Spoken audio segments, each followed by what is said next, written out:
Hello and welcome to WION Live Broadcast. I'm Simon Marks in Washington, D.C., and these are the headlines of this Monday.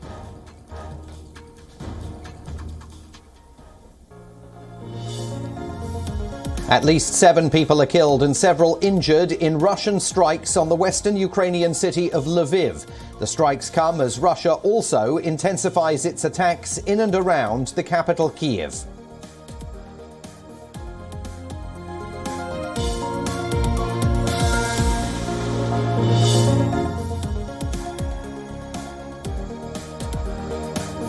Iran says an agreement with world powers to revive the 2015 nuclear deal is still not in sight. It blames the United States for the delay. Efforts to revive the agreement have been underway since April of last year.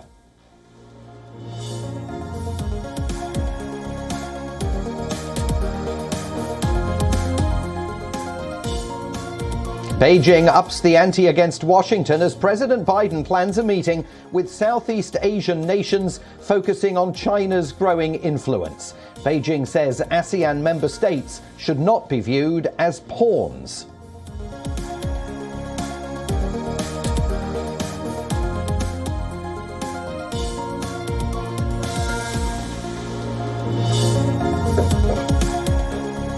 The EU's anti-fraud body accuses French far-right leader Marine Le Pen and her associates of embezzlement. The allegations come in the middle of her battle with Emmanuel Macron, ahead of the second round of the country's presidential elections next weekend.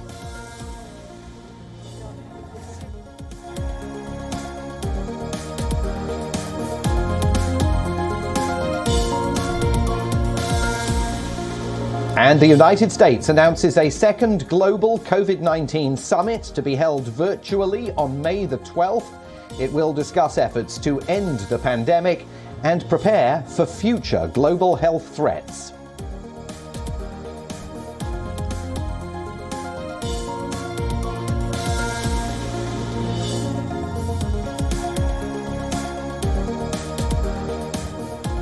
Russia has bombarded cities across Ukraine with at least 4 missile strikes reported to have landed in the western city of Lviv. Ukrainian officials say 7 people have been killed and at least 11 are injured, and the residents of Mariupol have woken up to death again today as bodies covered in blankets were scattered along the ruined streets of the city. Surviving residents were seen passing dozens of bodies as they made their way through the remnants of their hometown. Moscow says its forces have almost completely seized the port city after launching mass strikes on the Ukrainian military and associated military targets. The Russian news agency published drone footage of the Azovstal steelworks in Mariupol. The agency also showed aerial images of the city's commercial harbour that Russia claims almost fully to control.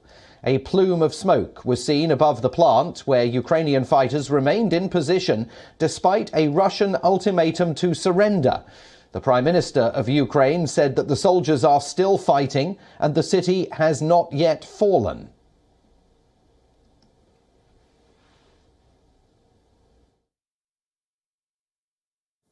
No, city still is not fallen. There is still our military forces, our soldiers, so they will fight till the end. And as for now, they still are in Mariupol. Meanwhile, Ukraine has captured the pro-Russian Ukrainian politician Viktor Medvedchuk. He was seen making an appeal to Presidents Putin and Zelensky in a video published by the SBU security service on Facebook. Medvedchuk has appealed to be handed over to Moscow in a prisoner swap for Ukrainian forces and civilians trapped in the besieged city of Mariupol. I, Medvedchuk Viktor Vladimirovich, would like to address the President of the Russian Federation, Vladimir Putin, and the President of Ukraine, Volodymyr Zelensky, with a plea for the Ukrainian side to exchange me for the defenders of Mariupol and its citizens who are there today and have no opportunity for a safe exit through a humanitarian corridor. WION's correspondent Laura Makin-Isherwood is in Riga, Latvia, outside the reach of the Kremlin's reporting restrictions, and she sent us this report.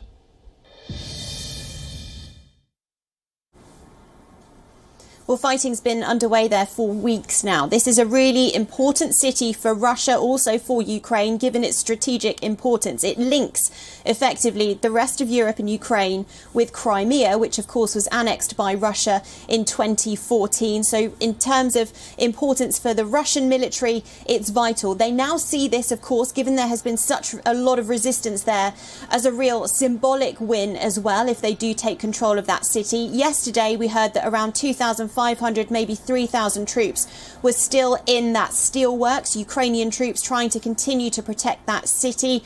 Claims, of course, from Russia over the last week or so that they'd already taken that area. Ukraine saying absolutely not. We've still got men in that city. We now think that those numbers are diminishing slightly, but still there are Ukrainian forces within that steelworks trying their best to hold up and keep control. The UK Ministry of Defence, in its latest intelligence report, says that the fight that Ukrainian forces have been putting up there have actually been distracting Russian troops from focusing on other areas of the country. They have been holding Russia up.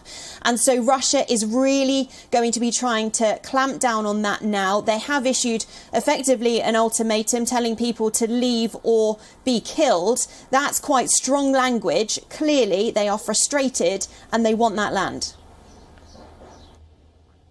The Finnish finance minister is hoping that the country will soon join NATO, possibly as early as this summer. In an exclusive interview with WION, the minister spoke about Finland's NATO plans, its dependence on Russian energy, and future energy plans for the rest of Europe. Here's an excerpt. Will your country join the NATO grouping? Because recently this was something that was in the news, and we saw the reaction as well coming from Moscow that if any of your countries, your neighboring countries as well, they join the NATO, then they can do things which they are already doing in Ukraine.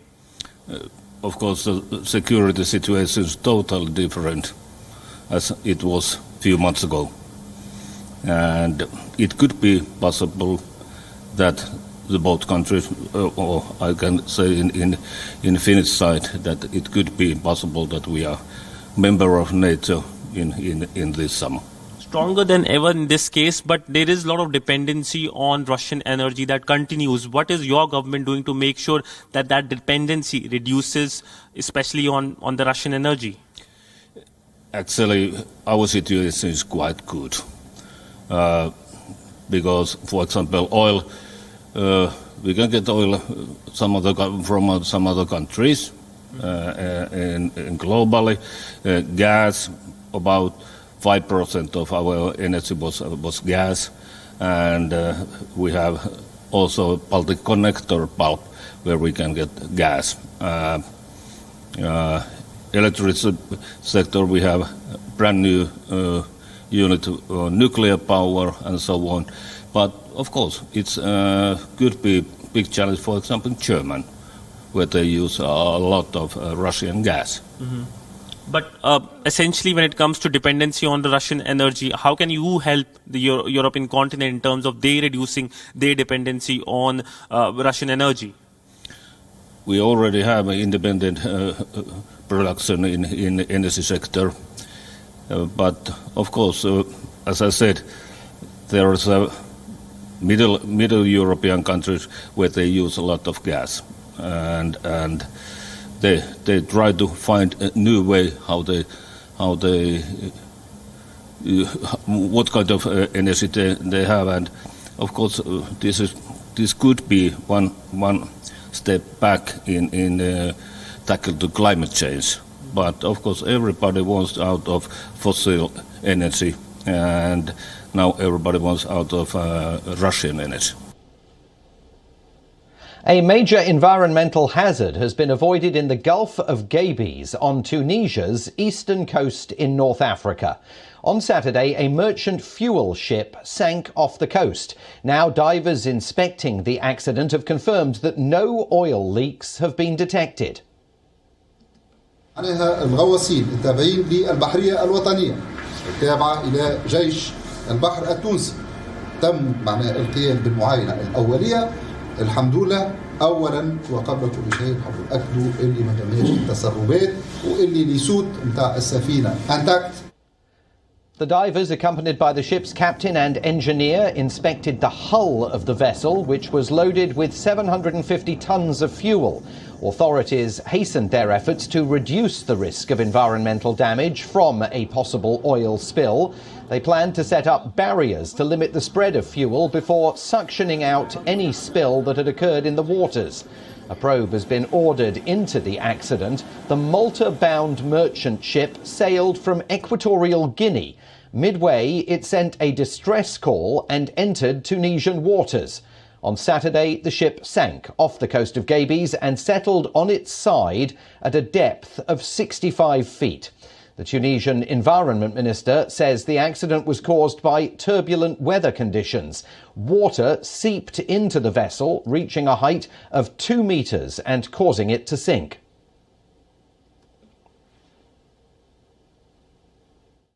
Sept membres d'équipage ont été sauvés. Ils sont actuellement en bonne santé et dans les soins de santé tunisiens.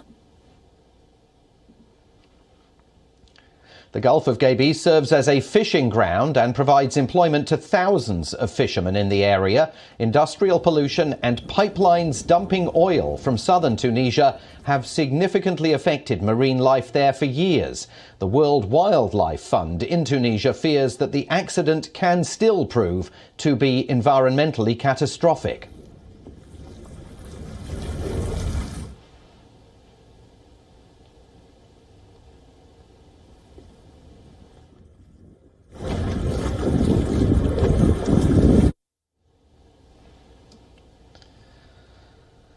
Moving on to the United States, the city of Key West in Florida is torn over tourism. It's an idyllic spot for cruise ships pulling into the island's port with lots of bars, a party atmosphere and coral reefs.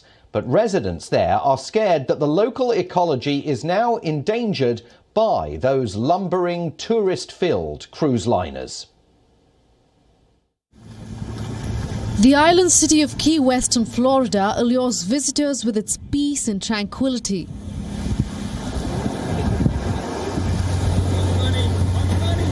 You can stay for a day or take a long vacation. The city has it all for one to relax and enjoy by themselves. However, residents claim that the idyllic peace in the city is suffering under rising ocean temperatures, suffering from stony coral tissue loss disease, and on top of all that, the cruise ships are literally muddying the waters around them. A baseline fact about coral is that coral needs clean, clear water to survive. One, to limit the size of cruise ships. Second, to not allow more than 1,500 people a day to disembark. And third, to prohibit boats that damage the environment.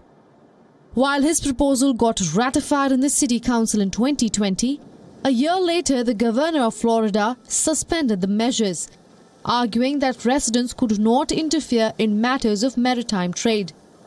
After the initial failure, the association did not stop their efforts. They extracted data on how the suspension of cruise ships during the pandemic affected the city's revenue. Surprisingly, the city collected 25% more sales taxes in 2021 than in 2019. Does Key West actually need cruise ship passengers and cruise ship business to sustain? And it was really interesting because one of the only good things that came out of the COVID pandemic was the fact that we got to see. We got to see whether we needed cruise ships or not to sustain. And actually something very interesting occurred. We actually flourished. We are going through one of the best years that we have ever had in the history of Key West economically in 2022 and also in 2021. And those were our years predominantly without cruise ships. Last month, the city administration decided since they have no control over the number of cruise ships that come in, they would close 2 public docks to limit the number of ships. Now cruises can only dock at private Pier B, which only allows 1 ship per day. The move has been a blow to some local businesses. The visitors buy souvenirs and support local shopkeepers. Attractive destinations such as the Ernest Hemingway Home and museums run because of these tourists. We make money off the tourism, and if we don't have those cruise ships, there's really no tourism. They stay in the hotels and they go eat at restaurants. But the main shops and the bars down here, we thrive off of these cruise ships. Meanwhile, Key West City Council has decided to monitor water quality and also support coral restoration. This initiative will charge a fee for disembarking passengers. Bureau Report, WION World is One. While talks on salvaging the nuclear pact between Tehran and world powers are deadlocked, Iranian President Ibrahim Raisi has leveled a warning against Israel. Raisi was addressing a military parade in Tehran and warned that Tel Aviv will be targeted by Iranian forces if it makes what he called the tiniest move against Iran. Raisi addressed Israel directly during the annual parade of Iran's armed forces. He did not elaborate, but said that Iran watches any move by Israel closely. The comment comes as negotiations over reviving the 2015 nuclear deal have been stalled in Vienna. The pact aims at reining in Iran's nuclear capabilities.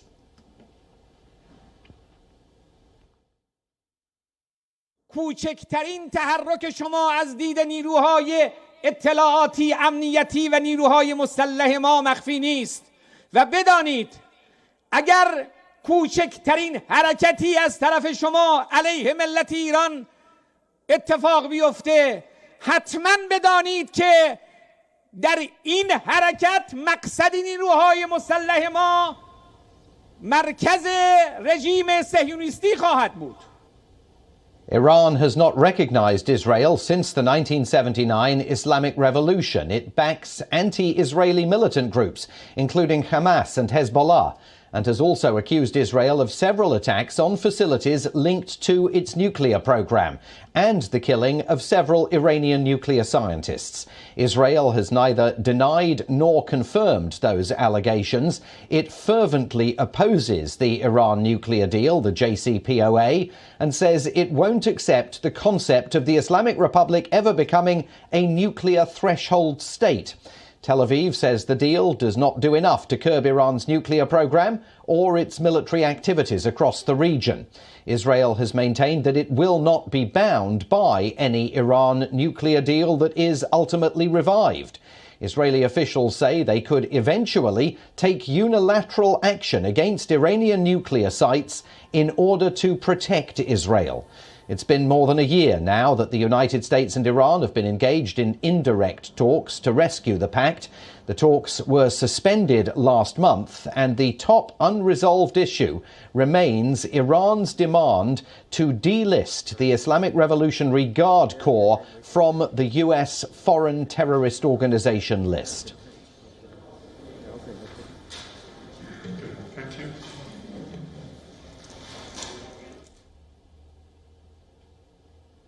Meanwhile, Israel is bracing for a political storm. Naftali Bennett's coalition government is on the brink of collapse after Israeli troops raided the Al-Aqsa Mosque in the early hours of Friday morning.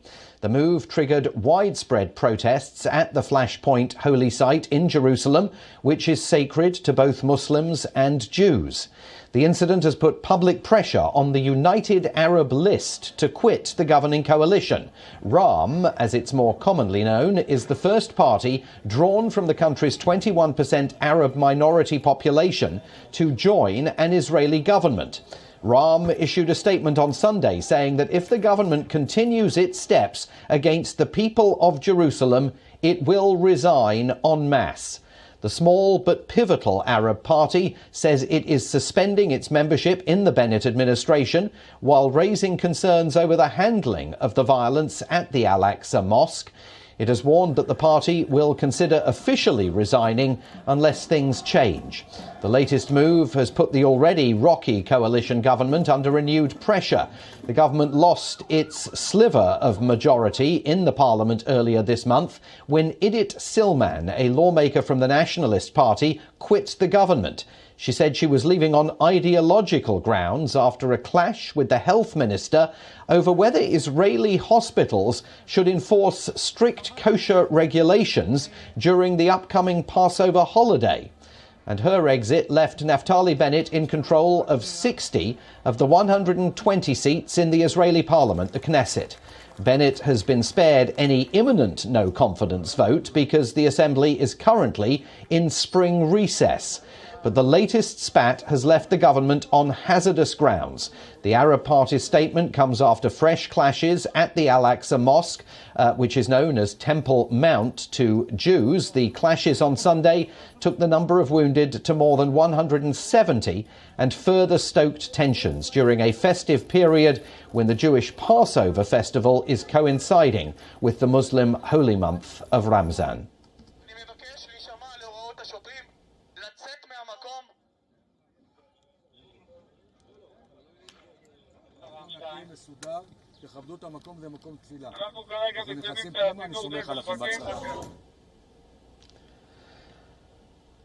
And finally from us today, the iconic Easter parade in New York City returned to its full glory this year after nearly 2 years of COVID-19 hiatus. Participants decked up in colourful costumes to fill the streets of Manhattan to mark the occasion. We're going to leave you with the visuals. Thanks for watching WION Live Broadcast from Washington. I'm Simon Marks. I'll be back at the same time, same place tomorrow. See you then.